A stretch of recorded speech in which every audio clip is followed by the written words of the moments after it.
កាលណាវាធំពេកទៅវាធ្វើឲ្យពិបាកលេបពិបាកអាចហត់និងផ្លាស់ប្ដូរសម្លេងស្អកជាដើមមួយវិញទៀតកាលណាធំពេកវាប៉ះពាល់ដល់រូបសម្ផស្សបេះដូងដែលយឺតជាងធម្មតា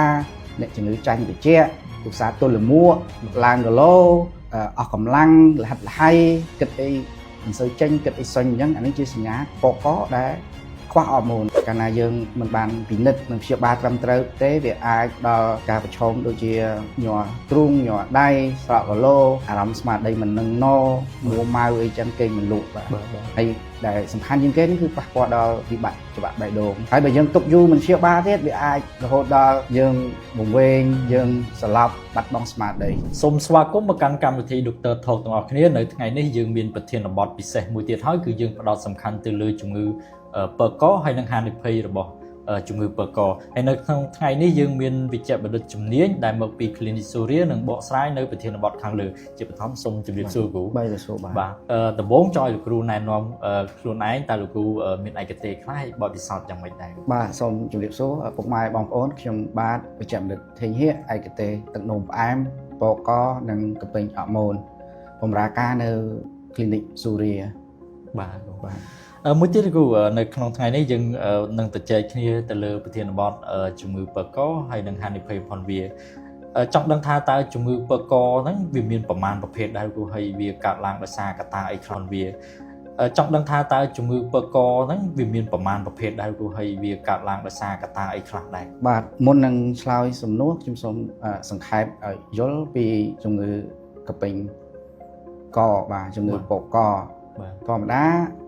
មនុស្សគ្រប់គ្នាមានកពេញអរម៉ូនមួយនៅផ្នែកខាងមុខនិងខាងក្រោមនៃករបស់យើងដែលមានរាងស្លាបដូចដែលមានរាងដូចស្លាបមេអំបៅអញ្ចឹងដែលមានឈ្មោះថាកពេញកតែជាភាសាអង់គ្លេសគេហៅថា thyroid gland និងជាភាសាបារាំងគេថា thyroid កពេញកយើងអាចចាត់ទុកជាកពេញអរម៉ូនមួយព្រោះវាជាកពេញមួយដែលផលិតអរម៉ូន3សំខាន់ដែរបាទហើយដូចខ្ញុំសូមបញ្ជាក់ថាអរម៉ូនមានន័យថាជាសារធាតុមួយដែលចេញដោយកពេញរចូលក្នុងឈាមហើយភ្ញូចឲ្យសរីរាង្គផ្សេងធ្វើការហើយកពេញអរម៉ូនកហ្នឹងគឺវាមានតួនាទីផលិតអរម៉ូន3អរម៉ូនទី1ហ្នឹងគឺអរម៉ូនគេហៅថាអរម៉ូន T4 ទី2 T3 ហើយនិងអរម៉ូនកាស៊ីតូនីនអរម៉ូនដែលយើងផ្ដោតនៅទីនេះគឺអរម៉ូន T4 និង T3 ដែលវាមានតួនាទីពីរសំខាន់ទី1តកតងនឹងការលូតលាស់បញ្ញាស្មារតីជាពិសេសសម្រាប់ក្មេងនិងទី2វាដើរតួនៅក្នុងការធ្វើមេតាបូលីសនៅក្នុងខ្លួនរបស់យើងបាទមួយទៀតគឺឃើញប្រជាពលរដ្ឋយើងមួយចំនួនគាត់នៅមានចម្ងល់គាត់ចែកបណ្ដាច់ពីគ្នាតើកពេញបំពង់កហើយបំពង់កហ្នឹងវាតែមួយឬក៏យ៉ាងម៉េចដែរគ្រូកពេញបំពង់កហើយបំពង់កហ្នឹងវាតែមួយឬក៏យ៉ាងម៉េចដែរគ្រូបាទសំណួរល្អបាទនឹងជាសំណួរដែលបងប្អូនយើងសួរច្រើនដែរហើយក៏មានការភ័ន្តច្រឡំដែរបាទកពេញកគឺมันមែនជាបំពង់កទេគឺខុសគ្នាបាទកពេញកជាកពេញអរម៉ូនមួយដែលនៅផ្នែកខាងមុខខាងក្រោមរយៈដែលយើងអាចយកដៃស្ទាបប៉ះបានចំណែកឯបំពង់កជាទីតាំងមួយដែលនៅក្នុងបាទនៅក្រោយកោមាត់បាទហើយមិនមែនជាកពេញទេអញ្ចឹងពីរហ្នឹងគឺដាច់ដោយឡែកពីគ្នាបាទគឺផ្សេងពីគ្នាបាទពេលខ្លះខ្ញុំច្រឡំដែរពេលខ្លះច្រឡំថាអាហ្នឹងវាតែមួយឯងក៏ពិតវានៅផ្សេងគ្នាទីតាំងផ្សេងគ្នាគឺជាសរីរាង្គផ្សេងគ្នាបាទមួយនៅខាងក្រៅយើងអាចស្ទាបប៉ះមួយគឺនៅខាងក្នុងក្រោយកោមាត់បាទដូចជារលាកបំពង់ក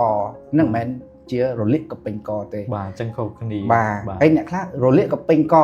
តែមិនមែនរលាកបំពង់កទេបាទពីរហ្នឹងបាទពីរផ្សេងគ្នាបាទអរគុណច្រើនបាទ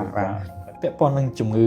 ប្រភេទពើកណាតាមមានប្រមាណប្រភេទដែរគ្រូគឺប្រភេទពើកណាតាមមានប្រមាណប្រភេទដែរគ្រូបាទដើម្បីឲ្យងាយស្រួលយល់ខ្ញុំសូមចែកជំងឺពកជា3ប្រភេទធំប្រភេទទី1យើងនិយាយថាជំងឺពកធម្មតាមានន័យថាជំងឺពកដែលមិនមានដុំសាច់ដែលមិនមានការលើសអរម៉ូនមានន័យថាជាកពេញមួយដែលស្អាតអកមុខ មុខងារកពេញអត់ម៉ូនធម្មតាបាទអាហ្នឹងប្រភេទទី1ប្រភេទទី2យើងនិយាយថាជំងឺប៉កកដែលមានដុំសាច់មួយឬច្រើននៅកពេញកហ្នឹងហើយនឹងទី3យើងសំដៅលើជំងឺប៉កកដែលមានការបញ្ចេញអរម៉ូនលើសបាទខុសពីធម្មតាបាទចុះអ្នកខ្លះដែលគាត់កើតដែលគាត់ធំនៅកំពង់កគាត់ហ្នឹងតែយើងធ្វើមិនដឹងថាប្រភេទណាមួយដែរគូអាចដឹងបាទយើងអាចដឹងតាមរយៈការស្ទាបហើយនឹងបញ្ជាក់ដែលធ្វើអេកូកពេញកបាទយើងអាចដឹងថាកពេញកហ្នឹងវាមានដុំសាច់ដុំទឹកឬក៏អត់ហើយនឹងតាមរយៈការបូមឈាមតើអរម៉ូនកពេញកហ្នឹងវាធម្មតាឬក៏លើសបាទចុះអាប្រភេទទាំង3ហ្នឹងវាកើតឡើងមកពីកត្តាអីខ្លះដែរគ្រូវាកត្តាមកពី gen វិទ្យាសាស្ត្រឬក៏កត្តាទម្លាប់រស់នៅប្រចាំថ្ងៃដែរអាប្រភេទទាំង3ហ្នឹងវាកើតឡើងមកពីកត្តាអីខ្លះដែរគ្រូវាកត្តាមកពី gen វិទ្យាសាស្ត្រឬក៏កត្តាទម្លាប់រស់នៅប្រចាំថ្ងៃដែរបាទវាអាចពាក់ព័ន្ធនឹង gen ដែរបាទហ្នឹងហើយវាអាចពាក់ព័ន្ធនឹង gen កត្តាគាត់មានប្រវត្តិគ្រួសារមានជំងឺកពេញកទី1ទី2គាត់អាចខ្វះអ៊ីយ៉ូតការបរិភោគអាហាររបស់គាត់ខ្វះអ៊ីយ៉ូតនិងអាចជាគាត់មានជំងឺមួយគេហៅថាជំងឺអង្គតិកប្រឆាំងខ្លួនឯងដែលជាភាសាអង់គ្លេសគេហៅថា autoimmune disease បាទអាចមានដុំសាច់ឬក៏មហារីកនៅកពេញកបាទហើយនឹងគាត់ធ្លាប់ទទួលឥទ្ធិពលសារធាតុវិទ្យុសកម្មផ្សេងបាទហើយនឹងអាចជាក្រុមជំងឺដែលប្រើប្រាស់ថ្នាំជាពិសេសគឺថ្នាំអាមីញ៉ូដារ៉ូនគឺថ្នាំសម្រាប់ប្រើប្រាស់ក្នុងជំងឺបេះដូងនិងលីជូមដែលជាជំងឺប្រើប្រាស់ក្នុងផ្នែកផ្លូវចិត្តបាទប្រភេទទាំង3ហ្នឹងតើមួយណាវាអាចថាមានហានិភ័យជាងគេដែលយើងគួរតែចាប់អារម្មណ៍ហើយនឹងព្យាបាលឲ្យលឿននោះប្រភេទទាំង3ហ្នឹងតើមួយណាវាអាចថាមានហានិភ័យជាងគេដែលយើងគួរតែចាប់អារម្មណ៍ហើយនឹងព្យាបាលឲ្យលឿននោះក្នុងចំណោម3ហ្នឹងគឺកពេញកដែលមានដុំសាច់មួយឬច្រើនដែលយើងត្រូវចាប់អារម្មណ៍ជាងគេហើយនឹងទី2គឺជំងឺប៉កកដែលមានការលើសអរម៉ូនបាទព្រោះកាលណាយើងទុកវាអត់ព្យាបាលវាផ្ដល់ផលវិបាកច្រើនទៅថ្ងៃមុខបាទប៉ុន្តែអាដុំប៉កកហ្នឹងអាចដែលយើងអត់ដឹងបានព្រោះអ្នកខ្លះអាចប៉ោងធំហើយមានអ្នកខ្លះអាចទូចទេគ្រូបើជាក់ស្ដែងបាទត្រូវហើយបាទដុំប៉កកខ្លះវាយើងមើលអត់ឃើញទេវានៅខាងក្នុងយើងអាចដឹងបានតាមរយៈការធ្វើអេកូកពេញកបាទ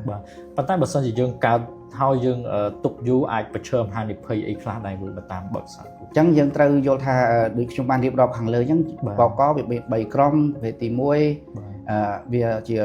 ជំងឺប៉កកដែលធម្មតាវាអត់មានលើសអរម៉ូនអត់មានដុំសាច់ទេបើយើងទុកវាទៅផលសំខាន់វាគឺកា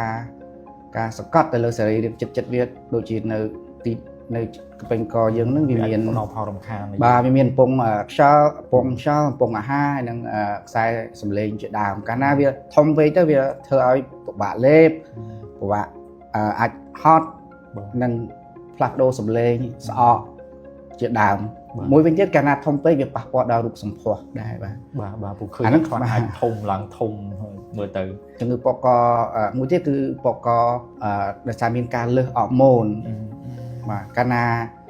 ណាយើងមិនបានពិនិត្យនិងព្យាបាលត្រឹមត្រូវទេវាអាចដល់ការប្រឈមដូចជាមានរោគសញ្ញាផ្សេងដូចជាញ័រទ្រូងញ័រដៃស្រកគីឡូអាចអារម្មណ៍ស្មារតីមិននឹងមួម៉ៅអីចឹងគេងមិនលក់បាទហើយដែលសំខាន់ជាងគេហ្នឹងគឺប៉ះពាល់ដល់វិបត្តិច្បាក់បេះដូងបាទហើយបើយើងទុកយូរមិនព្យាបាលទៀតវាអាចរហូតដល់យើងវង្វេងយើងស្លាប់បាត់បង់ស្មារតីនេះជាគ្រោះថ្នាក់ធ្ងន់បាទអញ្ចឹងវាមានផលចាស់នឹងវាច្រើនមួយទៀតគឺ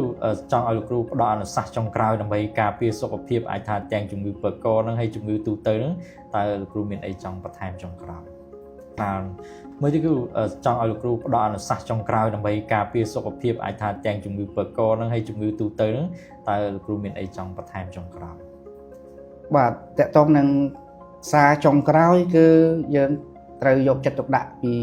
សុខភាពយើងជារួមបាទព្រោះកាលណាយើងមានសុខភាពល្អគឺយើងមានអ្វីគ្រប់យ៉ាងហើយតកតងនឹងប្រធានបទជំងឺប៉កកហ្នឹងគឺកាលណាបងប្អូន